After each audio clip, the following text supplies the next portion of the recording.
મારા સ્વભાવ મુજબ 20 વર્ષથી તમારા વચ્ચે કામ કરું છું. સૌથી વધારે કડક જ શબ્દથી વાત કરું છું. કેમ? હું તમારો છું. હું તમને સાચું નહીં કહું તો કોઈ નહીં. તમને જોડે હાલાવાલા જૂઠું બોલીને મત લેવા હોય ને તો તમે મારા માટે હજુ હું કાલાવાલા કરું, લોગો થઈ જાઉં, ભાઈ મારી ભૂલ માફ કરજો, મારી ભૂલ માફ કરજો, મન મત આપજો. આપણી સરકારે કાયમ શિક્ષક ભરતી હમણાં કરી નથી. અમે સર એક વર્ષથી આંદોલન રજૂઆત કરી, આંદોલન નથી કરતા. રજૂઆત આંદોલન કઈ પણ એ પાર્ટ છે, ડેમોક્રેસીનો પાર્ટ. ચિંતા નહીં બેઠા, એ તો કરાય. અમે વારંવાર રજૂઆત કરવાનો હતો કે કુબેરભાઈ બિલોડ સાહેબ અથવા વિનોદ રાવ સાહેબ કોઈ પણ અમારી વાત સાંભળતા નથી. અને અમે અમારા ચીફનીમાંથી આપણી 100 છોકરા 100 છોકરા એવા છીએ જે ટેટા પાસ થયા અને કાયમી ભરતીમાં લાવવા માટે સક્ષમ છે, પણ હજુ સુધી આ પાર્ટીએ અથવા સરકારી ભરતી કરી નથી. અને ગ્રેડ સાહેબનો જે 11 મહિનાનો કોન્ટ્રાક્ટ આપણો જે છે એ લાઈન છે. અમે આ તરીકે ભારતીય જનતા પાર્ટીને જોડાના રહેલા આગળ પણ આપવાના છે. તમે જે 70% કહો છો અમે મહેનત કરવા માટે તૈયાર છીએ, 75% કરીએ છીએ તો 75% માટે મહેનત કરીએ. પણ સાહેબ અમારું જરા જોખમ પર આવ્યું છે, કારણ કે હવે શિક્ષક બનવા માટે આટલા વર્ષો મહેનત છે અને પછી જ્યારે કોન્ટ્રાક્ટમાં જવું છે તમારું જીવ શું છે. એટલે તમે મંત્રી મારા નાતે રજૂઆત કરી છે કે સાહેબ આ યોગ્ય નથી. શિક્ષણ એની રજૂઆત કરવાની પદ્ધતિ બંને માટે કાર્ય પર સાચી વાત. હવે હું હોસ્પિટલ આગળ બોલું છું.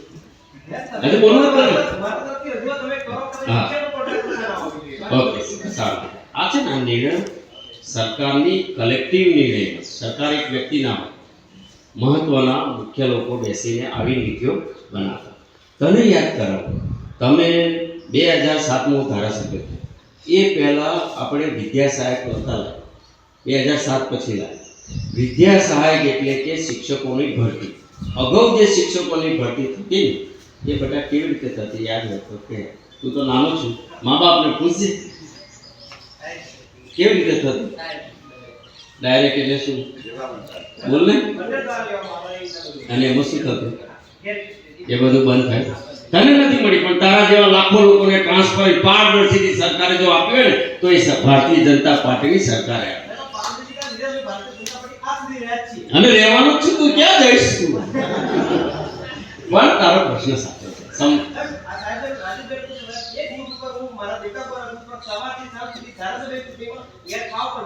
તારું નામ શું બેટા? દિગ્વિજયનો રિલીવર કોણ છે? રાજુ. એને વહેલો જમવા મોકલ છે, કારણ કે એવો હોય છે બીજા બધાને કાઢે બાદ. જો લોકશાહીના મૂળમાં પ્રશ્નો છે, પ્રશ્નો ના હોય તો લોકશાહી ચાલે. અને પ્રશ્ન પૂછવાની પદ્ધતિ. હવે જે પ્રકારે સમાજમાં શિક્ષણ આવ્યું, સમાજમાં સમજણ આવી અને એ સમજણના કારણે લોક પ્રતિનિધિને પ્રશ્નો પૂછવાની હિંમત આવી. રાજાશાહી હોય તો પૂછે જ નહીં, અને બીજું અન્ય કોઈ સરકારો હોય તોય ના પૂછે, કારણ કે ત્યાં તો લોકોને મળવાનો સવાલ જ નહોતો. ઓકે, હવે એનો પ્રશ્ન સાચો છે પણ મારી મર્યાદા છે. મારા સ્વભાવ મુજબ 20 વર્ષથી તમારા વચ્ચે કામ કરું છું. સૌથી વધારે કડક જ શબ્દથી વાત કરું છું. કેમ? હું તમારો છું. હું તમને સાચું નહીં કહું તો કોઈ નહીં. તમને જોડે હાલાવાલા જૂઠું બોલીને મત લેવા હોય ને તો તમે મારા માટે હજુ હું કાલાવાલા કરું, લોગો થઈ જાઉં, ભાઈ મારી ભૂલ માફ કરજો, મારી ભૂલ માફ કરજો, મન મત આપજો. હું એવું નથી કહેતો. આ બધા શું કે કામ ગણાશે કે નહીં? કામના આધારે મત લેવાવાળા અમે લોકો છીએ.